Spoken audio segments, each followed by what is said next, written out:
Bem, dando continuidade ao nosso painel online 2020 Óleo e Gás, agora nós vamos ter uma palestra da UBI, que vai ser ministrada pela Paula Alves, que é especialista em desenvolvimento de negócios. A palestra vai ser sobre poliuretanos de alta performance à base de policarbonato de ol para a proteção de tubulação nas indústrias de óleo, gás e mineração. Paula, muito bem-vinda, muito obrigado pela sua presença e tenha uma boa palestra. Obrigada, Hermas, obrigada, Simone e toda a equipe ArtSim, tanto em nos convidar para participar desse painel, junto à promoção do poliuretano, e ficamos muito honrados aqui em fazer parte mais um ano com vocês. Bom, a gente vai falar um pouquinho da UBI, complementando aí a ótima palestra do Bruno também, sobre a parte de óleo e gás, porém com um pouquinho de uma tecnologia diferenciada. A gente vai começar falando que esse estudo foi um estudo em parceria da UBI com a Universidade de Alicante, que é uma universidade da Espanha, né, onde nós temos a planta, e os autores estão aí na capa, no primeiro slide, que são 5 pessoas que fazem parte da UBI e da universidade nessa parte de pesquisa e desenvolvimento de produto. A UBI, como ponto focal, ela trabalha, como vocês podem ver, com os policarbonatos de óis, e nós vamos seguir um pouquinho com a história da UBI, né? Aí no slide que vocês já podem visualizar. A UBI é uma empresa japonesa, nós já temos mais de 120 anos no mercado. Nós saímos da indústria da mineração, do carvão e de algumas outras até os anos 40, e após, em 1942, a UBI, na verdade, teve uma fusão entre essas diversas empresas adquiridas nesse decorrer do tempo, e que nós realmente tivemos uma fusão, e então começamos aí com o nome UBI. O nome UBI é devido justamente à cidade que nós estamos localizados no Japão. Nosso principal polo industrial no Japão fica na cidade de UBI. Em 1967, nós tivemos a nossa primeira planta na Espanha, como nos anos 90 também a primeira planta fora, que foi na Tailândia, e fomos considerados o terceiro maior fabricante de capro mundialmente. Já nos anos 2000, nós já estávamos com em torno de 140 empresas dentro do grupo, onde um pouquinho mais para frente eu vou citar para vocês os 5 principais mercados que nós direcionamos, as 5 unidades principais que nós temos. A UBI realmente é uma empresa bastante diversificada, porém que preza muito e sempre está com a cultura japonesa à flor da pele, né? Então, agregar valor, não ser custo, fazer o que for possível em questões de personalização para o cliente e demandar sempre a questão da máxima qualidade. Em 2010, foi inaugurado aqui o escritório na América Latina, situado em São Paulo. Então, nós estamos no Itaim Bibi, somos um escritório comercial, justamente como o Hermas já me apresentou um pouquinho, para realizar o desenvolvimento do mercado. Nós temos toda a estrutura da Espanha para nos auxiliar com os laboratórios, a planta, a equipe técnica e essa entrada no nosso mercado aqui, principalmente no mercado de poliuretano, em diversas aplicações. Aí também, como futuro, nós temos a mensagem do nosso presidente e um pouco do que eu citei referente aos valores, né? No slide seguinte, nós já temos um mapa referente a onde a UBI está localizada mundialmente. Nós hoje só não temos planta ou escritório na África, porém nós também atendemos via Europa. Como ponto central, nós temos o mapa do Japão, então, como vocês podem ver, por todo o Japão nós temos fábricas, escritórios dos diferentes mercados, plantas também na Ásia, como na Tailândia, Malásia, que eu havia comentado, e na Espanha, com escritório na Alemanha, e nas Américas nós estamos presentes nos Estados Unidos, no México e no Brasil, para atendimento da área atlântica. Bom, como eu comentei, os 5 mercados principais da UB é a indústria, a parte química, que nós consideramos, justamente onde a parte de poliuretano faz parte, entre os GIOIs, alguns solventes fabricados também no Japão, poliamidas também, que somos um dos principais players do mercado, e alguns outros produtos. A área farmacêutica, a área de máquinas, então somos fornecedores de máquinas de injeção para plásticos na área automotiva, como também para moinhos na área cimentícia, por exemplo. Na parte de energia e meio ambiente, nós somos fornecedores e detentores de uma tecnologia bastante interessante, que são as membranas de separação de gás. Hoje, como ponto focal do nosso desenvolvimento, são as membranas para biogás, e também a área de cimento e construção, que esse foco é muito maior da UB no mercado asiático, justamente pelas nossas plantas, a nossa estrutura está centrada no Japão e parte da Ásia, para que tenhamos todo esse suprimento. Bom, como o estudo a gente fez em parceria realmente com um cliente, foi um estudo prévio ao cliente fazer a substituição do produto utilizado, do poliuretano revestido que ele tinha para tubulações, utilizado na área de óleo e gás, como também esse mesmo projeto ele foi estruturado para um outro cliente na parte de mineração, e que ambos já estão em funcionamento e revestidos com a solução proposta. Bom, como até comentado pelo Bruno, uma das principais, os principais pontos e propriedades requisitados nesse mercado que a gente pode citar é referente à abrasão e à resistência ao rasgo.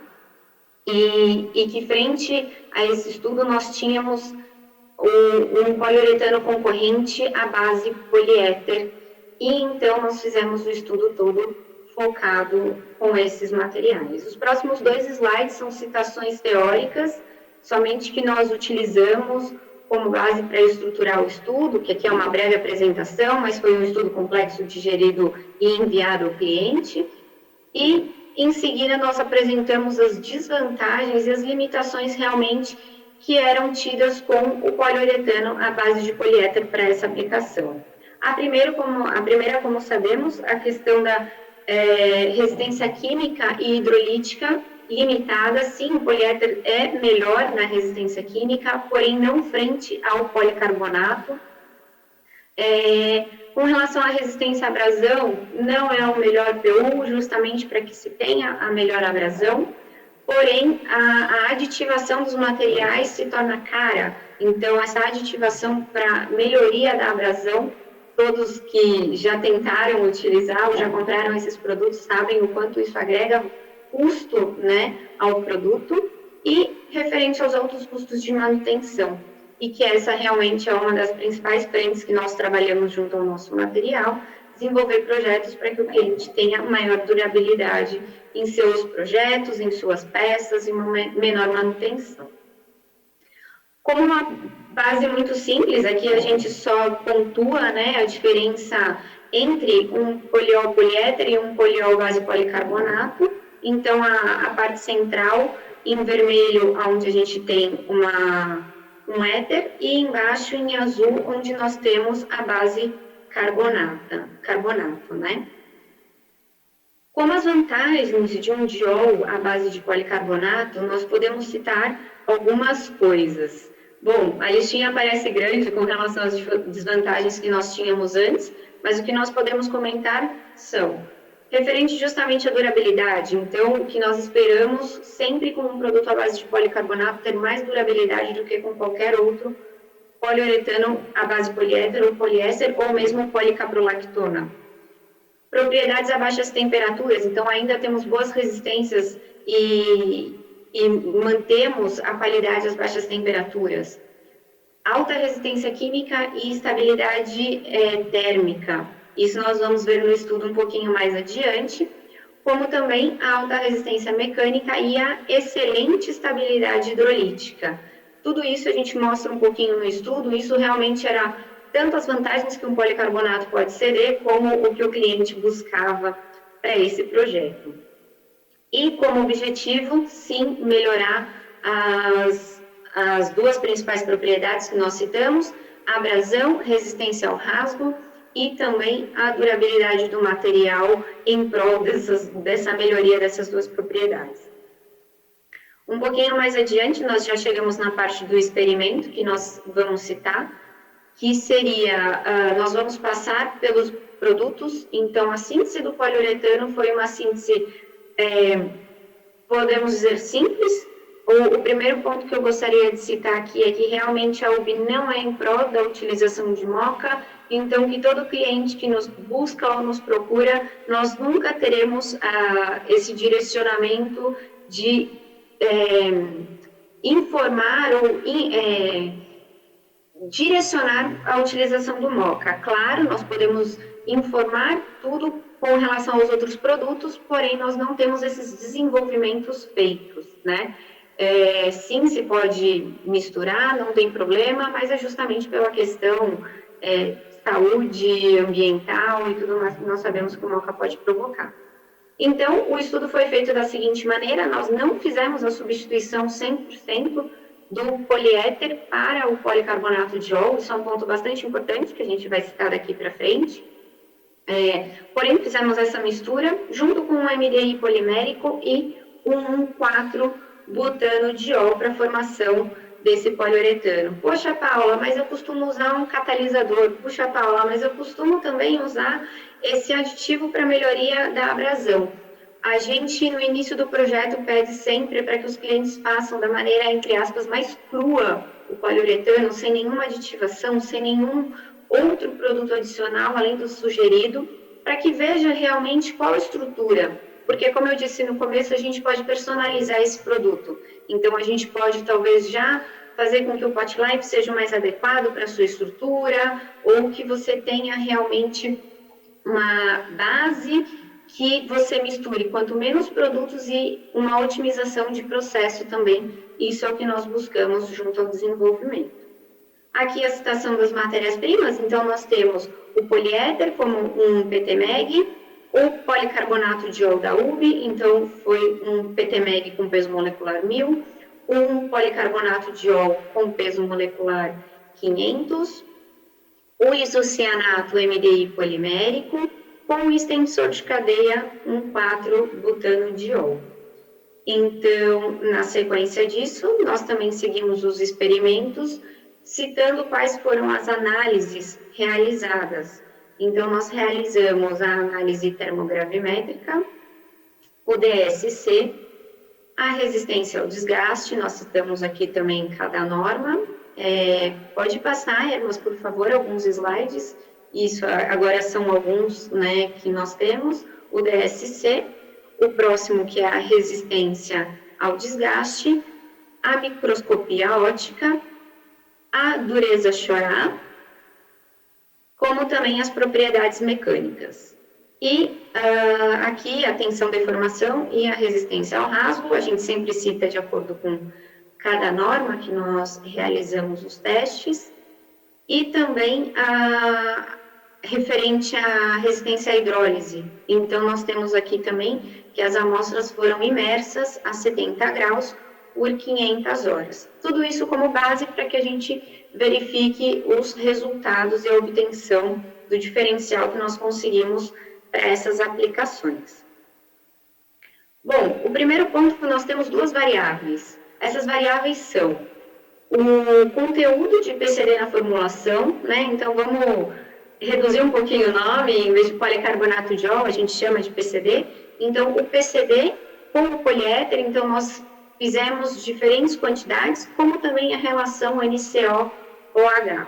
Foram diversos testes, como a gente já pode ver no gráfico seguinte, que é o gráfico do Doerlet, que isso é um método de laboratório, justamente para que se tenha de alguma maneira que a gente possa ter todas as frentes e extrapolar todos os resultados que possamos obter. Então, esse slide, nós temos a relação NCO, que nós variamos, NCO-H, perdão, de 1,05, 1,20, 1,35, como também o percentual de PCD, que nós variamos de 0 a 100% com a mistura do poliéter. Agora, como resultados e discussões, depois de todos esses comentários, nós podemos seguir aqui como ponto principal. O primeiro nós comentaríamos da TG.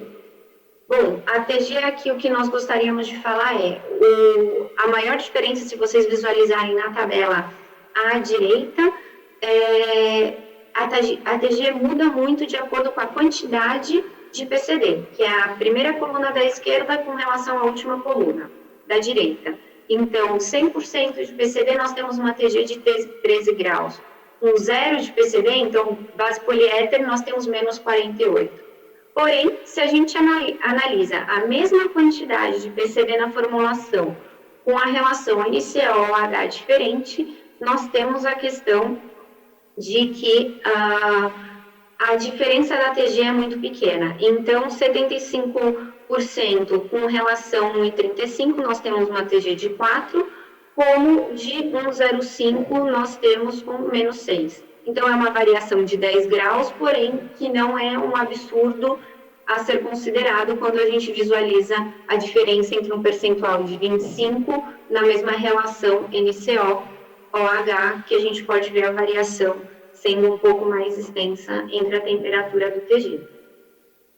No próximo, a gente verifica um pouquinho da TGA, como a estrutura, né, de cada material se comporta. Então, a gente tem a linha vermelha, a estrutura do PTMeg, a linha verde, a estrutura do PU somente com o PCD, e a estrutura da linha azul com PCD e PTMeg. Já no próximo slide, a gente vai falar um pouquinho sobre a parte ótima de se obter a melhor resistência à abrasão. O que nós vamos para o gráfico seguinte, que nós temos a conclusão, após os testes, que a partir de 50% de substituição para o PCD, nós atingimos a região ótima de abrasão. Então, ali a gente começa na esquerda o gráfico com 0%, até chegar em 50%, e a gente vê o diferencial que dá de resistência à abrasão nesse material. Já essas fotos, elas são antes e depois. O que nós podemos ver antes, né? Esses pontinhos mais escuros, eles mostram para nós, através do microscópio, a separação de fases. Então, essa separação de fases, ela é maior no 100% PTMeg, ela é intermediária na mescla PTMeg e PCD, e ela é muito reduzida comparada aos outros quando 100% PCD. Após o ensaio de desgaste, o que nós vemos é a separação de fases como ela ficou. E realmente, o material somente PTMeg e os 50%, a gente vê uma degradação muito superior ao 100% PCD. Isso significa o quê? Então, que nós temos uma resistência dessa superfície maior à abrasão, justamente o que nós vimos no gráfico anterior. Então, aqui é um pouco ilustrativo do que nós faríamos o teste de abrasão, como ficaria cada pecinha antes e depois do teste. Bom, já o próximo são alguns corpos de provas realizados o ensaio referente à hidrólise. Então, como nós mencionamos lá no experimento, são 500 horas a 70 graus. O PTMeg, aqui parece, né, a imagem fica um pouquinho menor, mas dá para ver aí a deformação do PTMeg após a degradação, como a maior estabilidade dos corpos de prova na mistura que tem 60% PCD com 40% de PTMeg. Isso nós citamos como a parte mais importante de referente à degradação, e nós vemos isso nesse próximo gráfico. Justamente antes e após a degradação, nós vemos aí no gráfico da TGA que há uma degradação no material. Então, nós vemos essas linhas separadas então que a estrutura do produto sofre alguma alteração justamente com a degradação. O que no próximo gráfico nós praticamente não vemos, que é o gráfico do PCD. Próximo, por favor, Hermas. Este, muito obrigada. Antes, por favor, um antes. Nesse nós vemos que as linhas praticamente estão sobrepostas antes e depois da degradação, o que realmente acontece que praticamente a estrutura do produto não sofre alteração após essa degradação hidrolítica.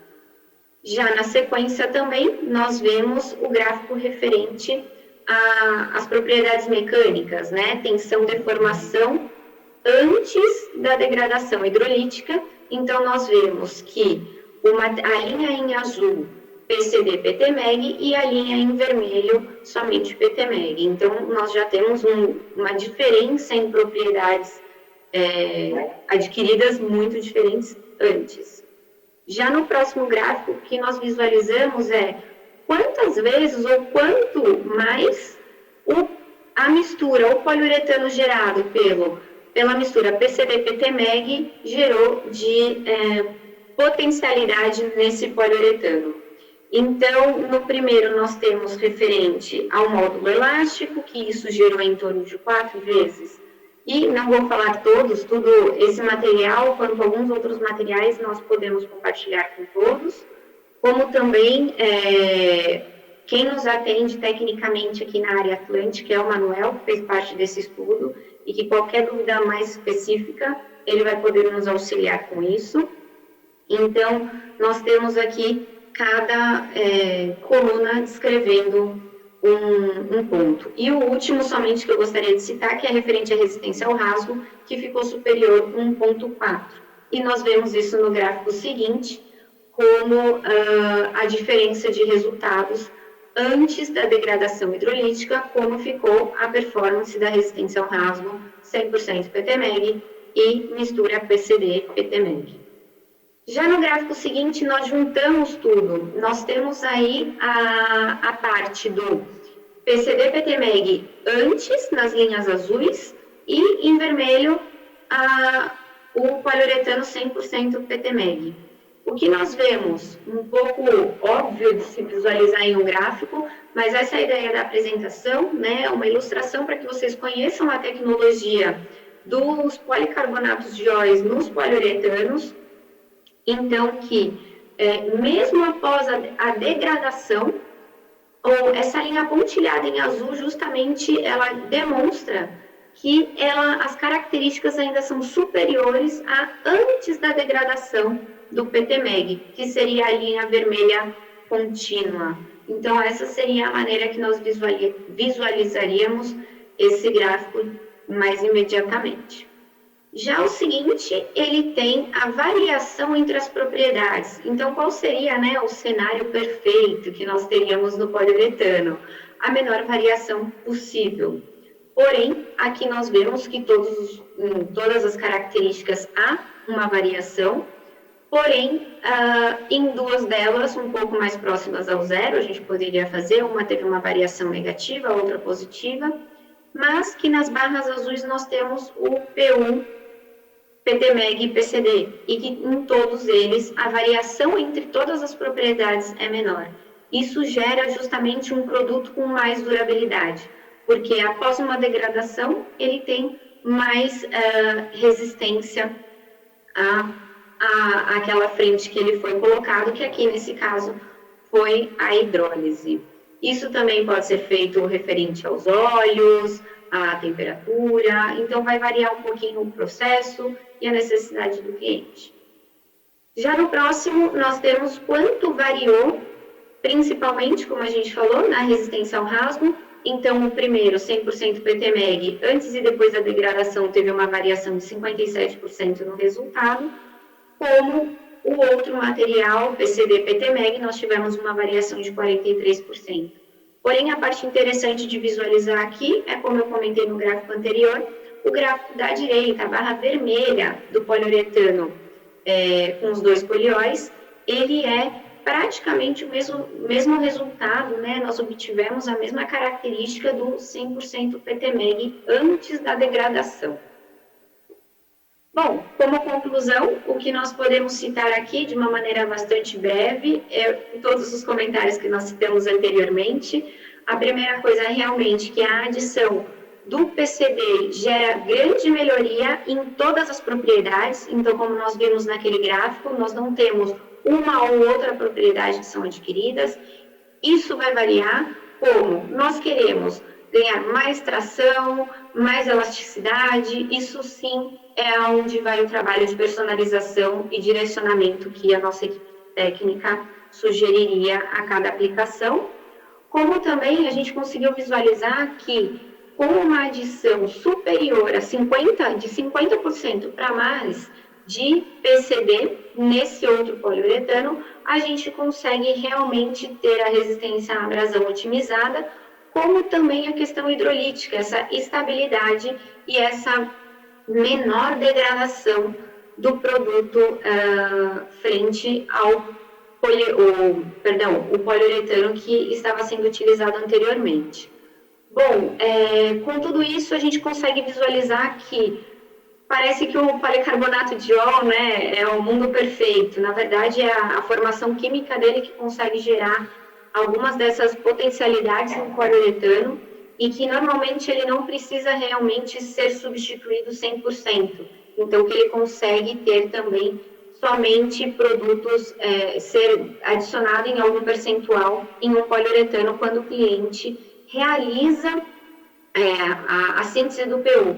Como também nós temos a linha dos pré-polímeros personalizados e direcionados às necessidades do cliente. Então, os nossos policarbonatos de óleo, caso vocês procurem também em Google, né, chama Eternacol, e os nossos pré-polímeros chamam Eternatane.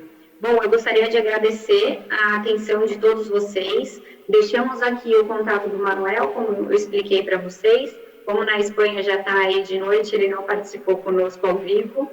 E também deixo os meus contatos, que sou a responsável em fazer a ponte, né, de toda a tecnologia com a nossa matriz na Espanha. Meu e-mail é p.alves@ub.com. E qualquer necessidade eu me mantenho à disposição. Muito obrigada. Paula, em primeiro lugar, muito obrigado pela sua palestra, bem técnica. E eu tenho uma pergunta aqui que eu acredito que deve ser bem técnica também, porque eu particularmente não entendi. Tá. Então vamos lá. Bom, como eu comentei, né, a parte técnica, antes até da pergunta, caso eu não possa auxiliar, eu prefiro realmente o policarbonato de óleo, ele é tão específico em muitas questões, que muitas vezes eu prefiro, antes de responder, questionar a área técnica. Mas Perfeito. Vamos lá, vamos ver se essa eu já posso responder, ou depois eu vou voltar com a resposta. Então é assim, o que vocês estão fazendo em desenvolvimento para a substituição do diisocianato, que já está entrando como SVHC, pelo REACH? Bom, o que nós... Não sei se eu vou conseguir responder como um todo, justamente por não ter pleno conhecimento no REACH. O que eu sei que nós estamos fazendo, o primeiro ponto, nós não trabalhamos com TDI, nós trabalhamos com MDI e os outros isocianatos. Nós, como eu também comentei, com relação ao MOCA. Então, que nós também não direcionamos os produtos dessa maneira, como também o PCD não tem nenhum tipo de problema, como eu posso falar, com certificação, utilização em áreas, em aplicações médicas ou aplicações alimentícias. Então, isso seria uma parte. Mas eu gostaria de receber essa pergunta para mandar para o pessoal da área técnica, que eu sei que nós temos um departamento bastante capacitado para responder, que nós chamamos de Product Liability, e eu acredito que eles possam responder ainda com mais base a sua pergunta. Pode deixar, porque todas as perguntas vão ser enviadas para você, sim, para você poder Legal. fazer essa ponte. A outra pergunta que é, qual é a diferença de durabilidade do policarbonato para o PU comum? Bom, é uma pergunta que eu posso te falar, que eu vou te citar alguns exemplos que nós temos, mas isso se torna genérico de acordo com a aplicação. É difícil mensurar que ele vai ter uma durabilidade o dobro na área de óleo e gás, sendo que você tem uma estrutura e o outro cliente que nós já testamos tem outra, né, uma outra base. Então, o que nós falamos eu tenho alguns estudos de caso e em indústria siderúrgica, ele durou 3 vezes mais do que os poliuretanos convencionais. E que numa indústria mineira, ele durou de 3 a 5 vezes mais, dependia como eu digo, a localização na linha, né? Então, mais agressivo, menos agressivo, em que ponto estava o produto na linha. Então, de 3 a 5 vezes. Isso realmente é por isso que a gente fala, qual é o seu projeto, qual é a sua aplicação, procure a gente para a gente conversar um pouquinho, para que a gente tenha esse feeling e entender e realmente dar uma resposta tanto mais concreta, como também que seja realizado um teste, um ensaio no seu cliente ou na sua planta, né? E que isso seja testado. Essa é a nossa ideia, na verdade. A nossa ideia é que experimentem, né, o produto e mensurem o custo-benefício desse produto, porque a nossa ideia é vender durabilidade. Então, é vender o conceito do produto, que é a durabilidade, baixo custo de manutenção. Excelente, Paula. Olha, muito obrigado pela sua palestra. Queria agradecer a toda a equipe da UB e esperamos então tê-la novamente na FEIPLAR o ano que vem, de 10 a 12 de agosto. Tá? Muito obrigado pela sua palestra. Mas agradeço a todos da Arte Sim e esperamos nos ver ano que vem já na feira presencial. Obrigada a todos, um abraço. Vai ser um prazer. Obrigada, tchau, tchau.